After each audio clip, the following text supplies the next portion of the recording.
Hello everyone, Tim Jackson here, Pets to Impress, where paws come first.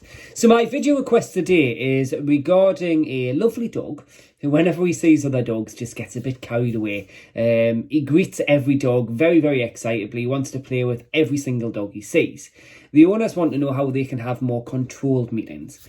Now, she has said that she's been practicing the watch, but when he gets too close to other dogs, it's game over. There's nothing she does that can beat the excitement of seeing another dog.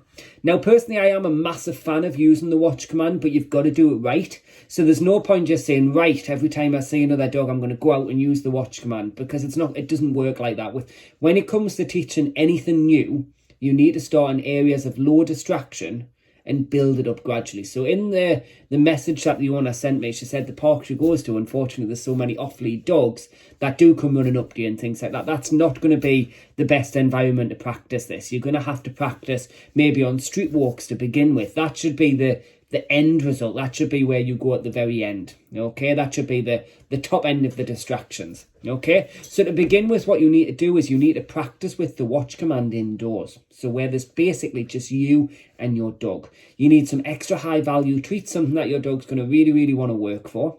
And all you're going to do is issue the command. As soon as he looks at you, give him the treat for doing so. All right. Once you've practiced there, you're then going to move the training to an area of higher distraction. So the garden, the yard, the back lane or something like that. You're then going to start, once your dog's performing reliably there, you're then going to start using it on your walks. Okay. So on walks, not around other dogs or distractions at this moment in time, just purely on your normal street walks. If he's having a sniff of the lamppost or a sniff of grass or whatever, just say the command, and once he looks at you, give him the treat for doing so. Bearing in mind, you do need really yummy treats, something extra special, something that your dog wouldn't normally have.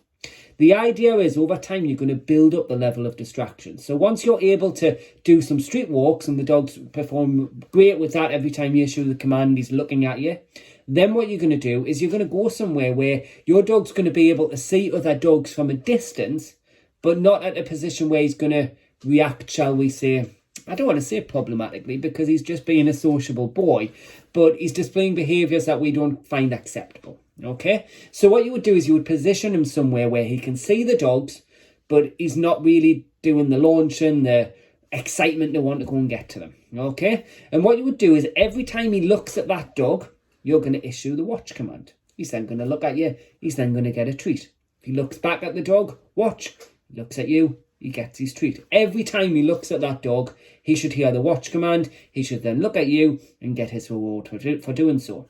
Over time, you're going to start to slowly decrease the distance between him and the other dogs. Now, when I say over time, I don't just mean a couple of hours. I mean a couple of weeks, a couple of months. It depends on it. Every dog's different.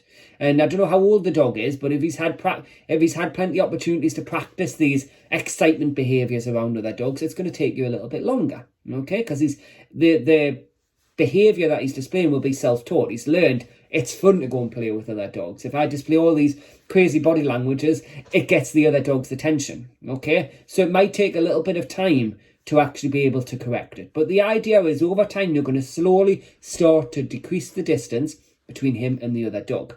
And if you do it correctly, what you're going to do is you're going to get a dog that you're going to be able to recondition these unwanted behaviours. Okay? So instead of the dog wanting to act crazy around other dogs, jumping all over the other dogs, you're going to get the dog's focus on you. The dog's going to look at you instead. Okay? With that single command. And if you do it correctly, eventually you'll get something that's called an auto watch. And what that means is, when you approach a dog, instead of the dog going crazy and doing what he normally does, before you've even had a chance to say the watch, he'll be looking up at you in anticipation for that treat. That's when you know the training's worked. But like I say, every dog's different. All right? Every dog's different. Some dogs pick this up really, really quickly. Some it takes a little bit longer. Okay? It depends on the dog. It also depends on the high value of treats that you're using as well. If you're going to use something that's extra high value, trust us, your dog will want to work for it. All right, so give that a go. If you've got any questions, by all means, give me a call and book in for a free telephone consultation, and we can discuss it a little bit further. We can also, if needs be, look at coming to do some one-to-one training with you as well. But that's where I would be looking at starting, and then if that fails, we can look at progressing from there. But I'm fairly confident if you do it correctly and if you take your time, then you'll get the results that you want, because I see it happening all the time. All right, so any questions, comment below this video. If anyone has any video requests for me, then please just comment below or send me a message and I'll upload one as soon as I possibly can. For now, though, this is Tim from Pets to Impress, where paws come first.